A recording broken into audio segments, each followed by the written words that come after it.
Comprendre. Comment interpréter les Écritures?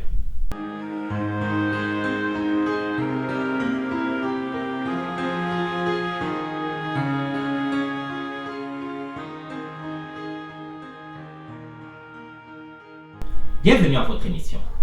Notre étude d'aujourd'hui a pour thème Genèse comme fondament. Deuxième partie. La question du jour, la science s'oppose-t-elle à la Bible? En 1610, le mathématicien, géomètre, physicien, astronome Galileo Galilei étudie les mouvements des astres et conclut en opposition à l'Église que la Terre tourne autour du Soleil. Pour l'Église à cette époque, la Terre était au centre de l'univers et tous les astres lui tournaient autour. En 1633, Galilée est poursuivi en justice par l'Inquisition. Il perd son procès, est forcé de renoncer à sa position et est condamné à un emprisonnement indéfini. La phrase « et pourtant elle tourne », prononcée, dit-on, par Galilée après sa sentence, s'établit aujourd'hui comme symbole du désaccord entre la science et la Bible. Il est évident que le récit biblique, en plus de présenter les principes naturels établis par Dieu à la création, couvre aussi des moments où Dieu lui-même a intervenu de façon miraculeuse pour délivrer ses enfants. Par exemple, Daniel, au chapitre 3, raconte l'histoire des compagnons de Daniel qui sont jetés dans une fournaise ardente et en ressortent sans aucune égratignure, défiant ainsi les lois de la nature. Pour notre étude aujourd'hui, nous allons exclure les phénomènes surnaturels pour nous concentrer sur les éléments qui sont du domaine de la science. La science, dans ce contexte, s'oppose-t-elle à la Bible?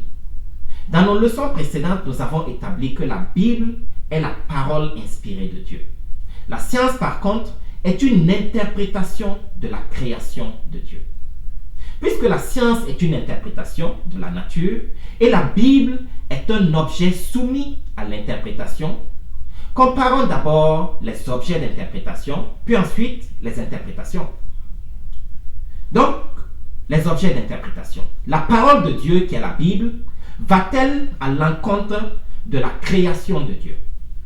Si Dieu est l'auteur ultime de la Bible, comme l'indique 2 Timothée 3, verset 16, et Dieu est l'auteur de la création, comme nous l'indique Genèse 1, au verset 1, il est donc impossible qu'il y ait discordance entre la parole de Dieu et la création de Dieu. Maintenant, comparons les interprétations.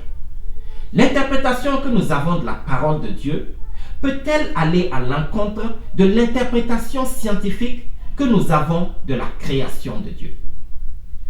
Malgré la rigidité de la démarche scientifique, la science est une interprétation de la nature basée sur des prémices supposées vraies au moment de l'expérimentation. Des prémices supposées vraies au moment de l'expérimentation.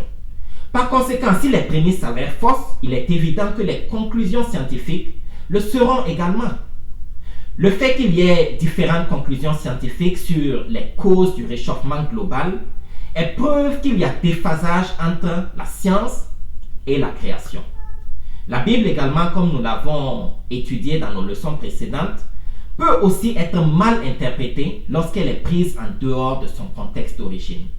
Le cas par exemple des nombreuses dénominations chrétiennes montre que sans la lumière de Dieu, le même passage biblique peut s'interpréter de plusieurs façons différentes. Alors, parce que la Bible, aussi bien que la création, peuvent être mal interprétées, il est donc bien possible d'avoir une discordance, non pas entre la Bible et la nature, mais plutôt entre notre compréhension de la Bible et la science qui est notre compréhension actuelle de la nature. En d'autres termes, la discordance ne se trouve que dans l'interprétation. Si nous revenons au cas de Galilée, la position de l'Église n'était pas purement fondée sur les Saintes Écritures, mais plutôt sur l'interprétation scientifique qui, à l'époque, semblait la plus plausible. La Bible n'était qu'un objet utilisé pour défendre la position de l'Église. Pour l'Église, le fait que Josué, dans Josué 10, les versets 12 à 13, demande à Dieu d'arrêter le soleil dans sa course et obtient gain de cause, prouve que la terre est le centre de l'univers.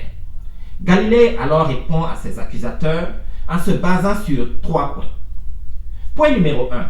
Comme décrit dans sa publication en 1610, titrée « Le messager des étoiles », les conclusions de Galilée étaient bien en accord avec ses observations des mouvements des planètes. Point numéro 2. Dieu est l'auteur de la nature et de la Bible. Par conséquent, si nous comprenions bien Dieu, notre compréhension de la Bible et de la nature ne saurait être en désaccord. Nous lisons dans Proverbe 9 au verset 10 que le commencement de la sagesse, c'est la crainte de l'Éternel, et la science des saints, c'est l'intelligence. En d'autres termes, si nous cherchons Dieu premièrement, nous trouverons l'harmonie entre sa parole et sa création. Point numéro 3. La langue utilisée dans la Bible se doit d'être interprétée selon son contexte. Par exemple, nous sommes tous d'accord qu'une expression comme « le soleil se lève à l'est » que nous utilisons communément aujourd'hui ne valide pas le fait que le soleil tourne autour de la Terre. Cependant, elle me permet à moi de savoir que pendant la matinée, l'est se trouve dans la direction du soleil et l'ouest dans la direction opposée. Pour revenir à notre question de base, la Bible est-elle en contradiction avec la science? La Bible, qui est la parole de Dieu, est en parfaite harmonie avec la création de Dieu, qui est l'objet d'étude de la science.